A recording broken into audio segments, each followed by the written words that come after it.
शादी के बाद यह पहली बार था जब शिवलाल अपने ससुराल जा रहा था। उसकी पत्नी गौरी 2 दिन पहले ही मायके पहुंच चुकी थी। जब शिवलाल अपने ससुराल के गांव की एक छोटी सी किराने की दुकान के सामने से गुजर रहा था, तभी दुकानदार ने उसे आवाज दी। अरे शिवलाल, अरे ओ शिवलाल, कैसे हो? मैं ठीक हूँ जगतराम काका। आप लोग सब ठीक ठाक हो कि नहीं? जगतराम काका मुस्कुराए और बोले, हाँ, भगवान की दया से सब चल रहा है। तो तुम अपने ससुर के घर जा रहे हो? हमारी गौरी तो दिख नहीं रही, वो कहाँ है? वो नहीं आई? वो 2 दिन पहले ही आ गई थी काका। मेरा कुछ काम बाकी था, सब निपटा कर अभी आया हूँ। जगतराम काका ने प्यार से सिर हिलाया। अच्छा किया। तो अब कुछ दिन रहोगे या चले जाओगे? हाँ, यही कोई 1-2 हफ्ते तो रहूंगा ही। तो आज जल्दी घर चले जाना, शाम हो चली है। अंधेरा होने से पहले पहुंच जाना।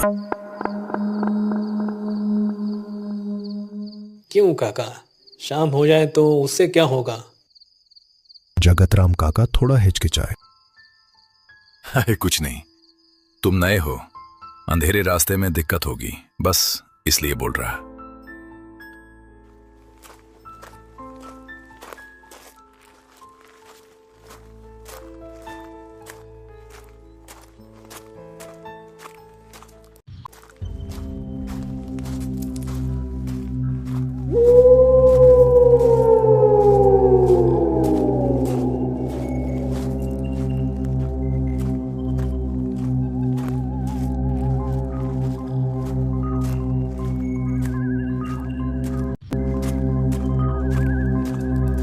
इतने में शिवलाल अपनी सास के घर पहुंच गया। शिवलाल के ससुराल में सिर्फ उसकी पत्नी के बाबा और उसका एक भाई रहता था।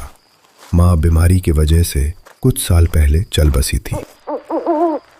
अरे देखो तो कौन आया है। आओ बेटा आओ, कितने दिन बाद आए हो। तुम्हारे माँ बाबू कैसे हैं? सब ठीक है बाबा, आप लोग सब कैसे हैं? हाँ बेटा, हम सब ठीक हैं। बाबा, ये मछली और कुछ रसगुल्ले लाया हूँ, रख लीजिए। अच्छा चलो अंदर आओ, तुम कपड़े बदलो, मैं पानी नाश्ता लगाता हूं। गौरी, ओ गौरी, जरा रसोई में आओ, जमाई आए हैं। रात के खाने में शिवलाल खाना देखकर हैरान रह गया। पीतल की थाली में ढेर सारा चावल, दाल, 2-3 तरह की मछली, मिठाई, इतना कुछ देखकर शिवलाल घबरा गया। अरे इतना सब क्यों बनाया है? मैं इतना खाना खा नहीं पाऊंगा। गौरी, तुमने बाबा को बताया नहीं कि मैं ज्यादा नहीं खाता? गौरी के बाबा अपने जमाई बाबू से काफी लगाव रखते थे, इसलिए उन्होंने शिवलाल के लिए इतना खाने का इंतजाम किया। हाँ बताया था, लेकिन जमाई को कम खिलाएं ऐसा कैसे हो सकता है। खाओ बेटा खाओ, और चाहिए तो बताना। नहीं नहीं, पहले यही खत्म कर लूं, फिर देखूंगा। रात का खाना खाकर जब सब सोने गए, शिवलाल ने गौरी से कहा, मैं क्या बोल रहा हूँ सुनो ना, कल मैं अपने एक दोस्त के घर जाऊंगा, वो इसी गांव में रहता है। जाओ, लेकिन शाम होने से पहले लौट आना। क्यों, शाम को ऐसा क्या हो जाता है?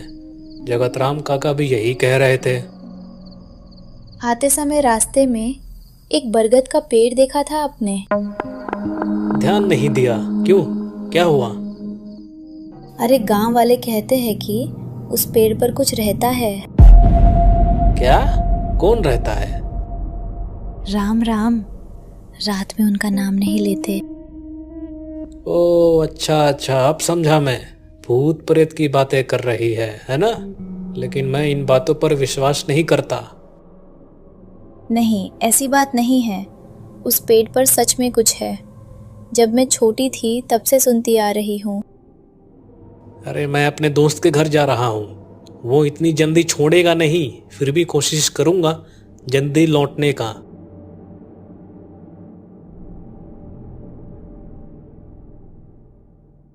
अगले दिन शिवलाल दोस्त के घर के लिए निकल ही रहा था कि अरे कहाँ जा रहे हैं जमाई बाबू? बाबा दोस्त के घर जा रहा हूँ, इसी गांव में रहता है। रात को गौरी को बता चुका था। बाबा ने शिवलाल को चेतावनी देते हुए कहा।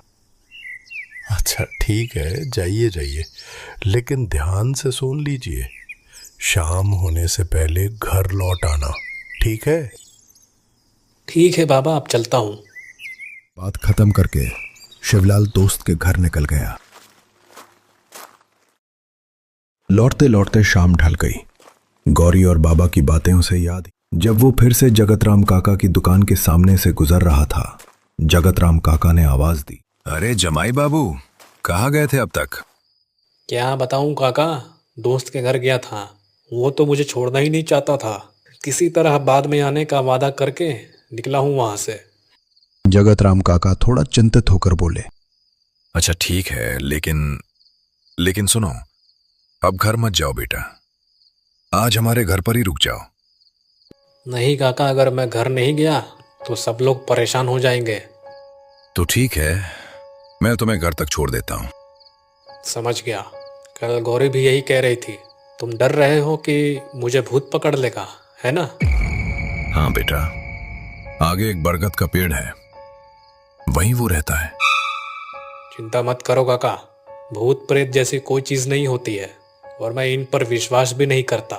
मैं अकेला चला जाऊंगा, आप निश्चित रहिए। समझ गया, तुम मानने वाले नहीं हो।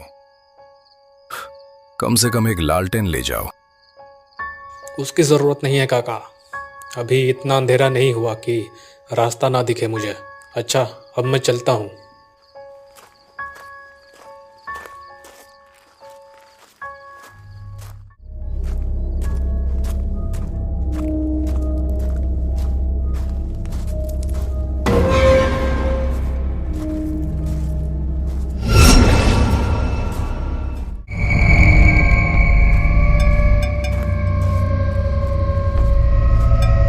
शिवलाल घर पहुंच गया। अरे तुम आ गए। मैंने तुम्हें कहा था ना कि शाम से पहले घर आ जाना। तुम चुप रहो तो गौरी। हाँ जमाई बाबू, सब ठीक तो है ना? रास्ते में कोई परेशानी तो नहीं हुई? शिवलाल ने बस सिर हिलाया और चुपचाप कमरे में चला गया। बाबा, इसे क्या हुआ? मुझे कुछ अजीब लग रहा है। अरे कुछ नहीं बेटा, इतना पैदल चलकर आए हैं, इसलिए शायद थक गए हैं। चलो खाना लगाते हैं। तुम ठीक हो ना? घर आते समय उस बरगद के पेड़ के पास कुछ देखा था क्या? शिवलाल फिर भी चुप रहा। गौरी ने सोचा कि वो बहुत थक गया है, इसलिए उसने और कुछ नहीं पूछा और खुद भी सो गई। रात काफी हो चुकी थी, तभी रसोई से अजीब आवाज आने लगी। आवाज सुनकर गौरी की नींद खुल गई। उसने देखा शिवलाल बिस्तर पर नहीं है। वो डर गई। गौरी बाहर आई, लेकिन शिवलाल कहीं दिखाई नहीं दिया। डर के मारे वो अपने पिता और भाई को बुलाई।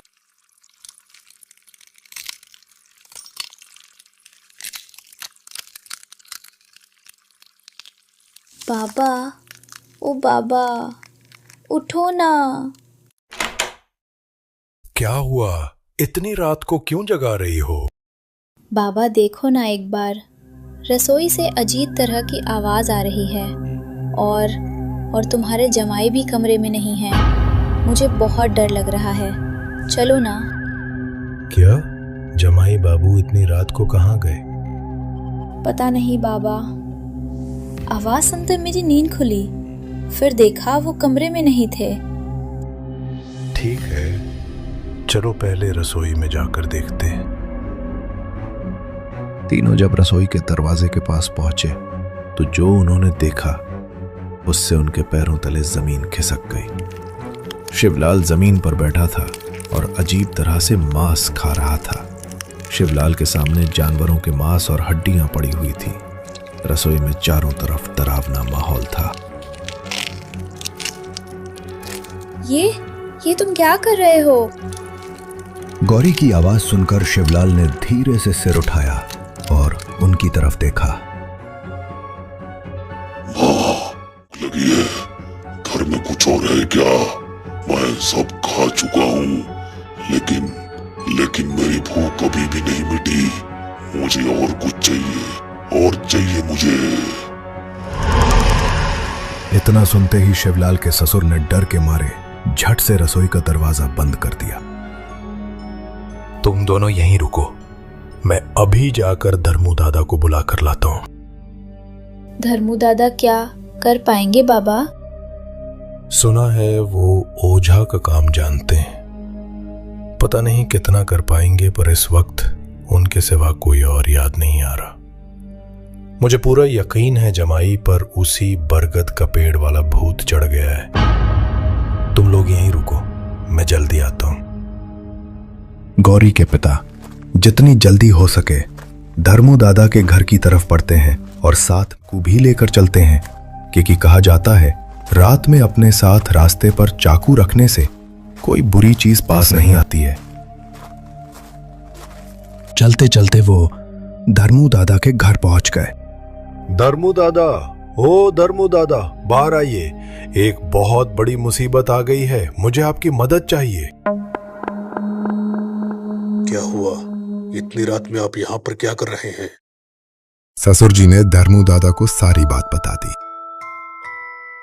ये तो घोर अनर्थ हो गया है। चलिए जल्दी घर पर चलिए, इसका समाधान वहीं जाकर पता चलेगा।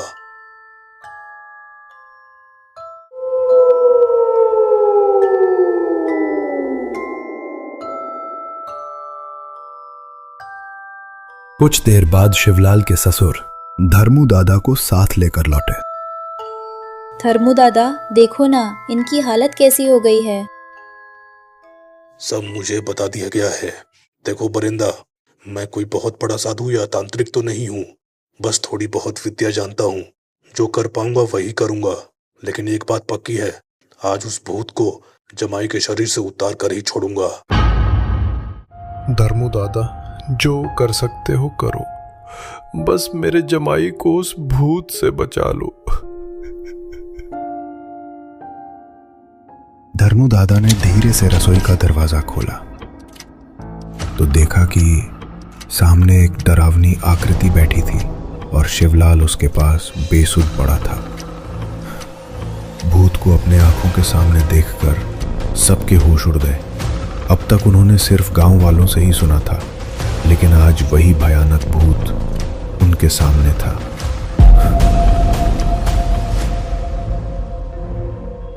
क्यों रे, तू कहाँ रहता है और तू कौन है?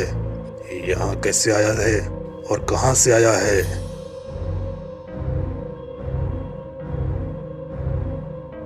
क्यों रे, तुझे क्यों बताऊं? तू है कौन? अच्छा, नहीं बताना तो मत बता। ये देख। धर्मू दादा ने अपने हाथ में पकड़ी चीज को अपने मन में कोई मंत्र जाप पढ़ते हुए उस प्रेत की तरफ फेंक दिया।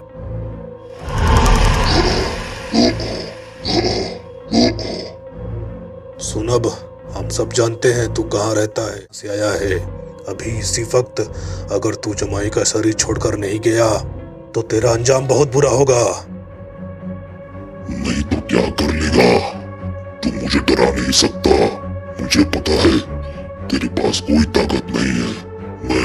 मैं ये शरीर नहीं छोड़। इतना कहते ही धर्मू दादा ने फिर से वही चीज फेंकी और पल भर में वो डरावनी आकृति गायब हो गई।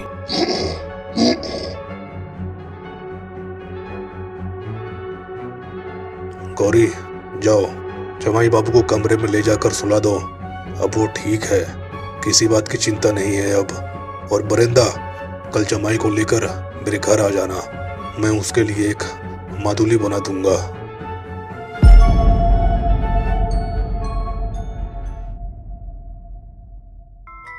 अगले दिन बरेन दादा ने गांव वालों को कल रात की सारी बात बता दी।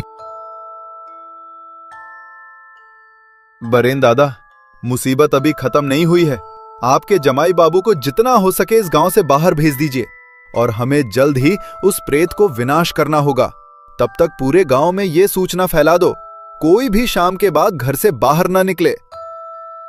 हाँ अवश्य, आप बिल्कुल सही कह रहे हैं। कुछ दिनों बाद शिवलाल पूरी तरह ठीक हो गया। वो गौरी को लेकर अपने गांव वापस चला गया, लेकिन ये पक्का नहीं है कि वो प्रेत दोबारा इस गांव में नहीं आएगा।